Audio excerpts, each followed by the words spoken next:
నువ్వు ఉన్నావు జగన్మాత అని నమ్మినంత మాత్రం చేతనే సంతోషించి దగ్గరికి వస్తుందని ఒక నామం ఉన్నది, అందుకే నీ దగ్గరికి వచ్చామన్నారు వాళ్ళు. అందుకే ఆదిశంకరాచార్యులు వారు దివ్య ప్రార్థక్షమాపణ స్తోత్రంలో ఏమీ లేకపోయినా నిన్ను అనుసరించటమే క్లేశం తొలగిస్తుంది అన్నారు. నమంత్రం నో యంత్రం తదపి స్తుతి ధ్యానం తదపి జనజానే స్తుతి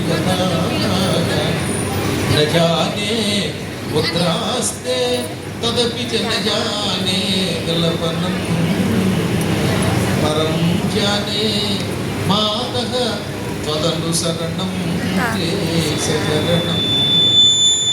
ఇది అంతటి మహాత్ముడు శంకర సాక్షాత్కారం పిలువబడే ఆ మహాత్ముడు కూడా, అంత పండితుడు కూడా, ఒక్కళ్ళలో కూడా వ్యాకరణ దోషం లేకుండా మనం కావ్యాలు చూడలేము. అటువంటిది శంకరుడు వేదవ్యాసుడు దాంట్లో వెతకడం కూడా కష్టం. ఆ శంకరుడు ఏమన్నాడు, అమ్మా నిన్ను పూజించాలనుకుంటే నాకు నీకు సంబంధించిన మంత్రం తెలియదు, శ్రీచక్ర యంత్రములు తెలియదు. ఏది అన్ని చోట్ల శ్రీచక్ర యంత్రాలు ఇచ్చిన పరమాత్ముడు ఆయన నాకు యంత్రం తెలియదు, స్తోత్ర కథలు తెలియవు, ముద్రలు తెలియవు, ఏమీ తెలియవు.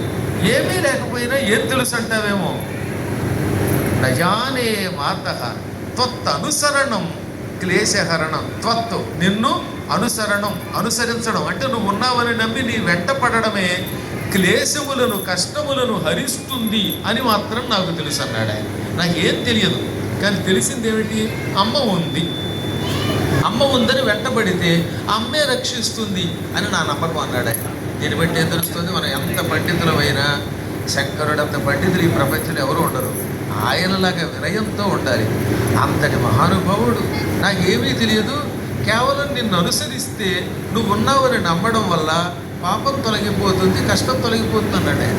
ఇవాళ ఈ మానవులు అరకొరగా 2 ముక్కలు చదువుకుని వాడికి ఏ భాష రాదు, అయినప్పటికీ నేను పండితుడు అనుకుంటాడంటే ఎంత దురదృష్టవంతుడు అనిపిస్తారు వాడు. కోసం మనం మాట్లాడే మాటల్లో మనం చాలామంది భాషల్లో చూడండి సగం తప్పులే. మూఢనమ్మకం, మూఢ సంస్కృతం, నమ్మకం తెలుగు. ఆ సమాసాన్ని వైరి సమాసం అంటారు. తెల్లారులు వేస్తే ఏ టీవీ ఛానల్ చూసినా మూఢనమ్మకమే. మూఢ విశ్వాసం, అంధవిశ్వాసం అనాలి, లేదా మూఢుని నమ్మకం అనాలి. ఇలాంటి ఎన్నో నైతిక విలువలు ఈ మధ్యన కొత్తగా పదం నైతిక, సంస్కృతం, విలువ, తెలుగు ఈ రెండింటినీ సమాసం చేయకూడదని కూడా తెలియదు. నైతిక విలువల మీద ఉపన్యాసం చెబుతాననేటువంటి వాడికి భాష రాదని అర్థం, అవునా? కాబట్టి ఇది దృష్టిలో పెట్టుకుని సగానికి సగం మంది మాకేమీ రాదనుకోవడమే ఉత్తమం. కానీ అమ్మ ఉన్నదనుకుంటే అదొక అదృష్టం. అందువల్లే ఋషులు అమ్మ మాకు ఇప్పుడు ప్రస్తుతం బ్రహ్మదేవుడు దుర్గమాసురుడికి ఇచ్చిన వరం వల్ల పాండిత్యం నశించింది, నువ్వు ఉన్నావని నమ్ముతున్నావు, మాతా మాత అంటున్నావు, అమ్మ అమ్మ అంటున్నావు, రక్షించు అని ప్రార్థించారు.